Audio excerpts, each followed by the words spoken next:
Hey guys, welcome to Tutorial Guru. Today we'll be learning how to turn off highways on Google Maps, and now let's dive right in.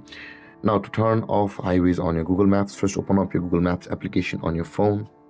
And over here at the top right corner of the screen on this interface, you can see a profile picture icon available for us. Tap on the profile picture icon at the top right corner of the screen and tap on the settings button over here at the bottom of the list. And over here, if you scroll down to the bottom, you can see there is the navigation settings option available for us. Tap on navigation settings, and on this interface scroll down a little bit and you can see, guys, there is the avoid tolls and avoid highways with the avoid ferries option available for us. Now in order to turn off highways on Google Maps, guys, tap on the toggle icon where it says the avoid highways. When the toggle icon turns blue, you will have turned off highways on Google Maps anytime you search for a route on Google Maps. And with that being said, guys, this is how to turn off highways on Google Maps.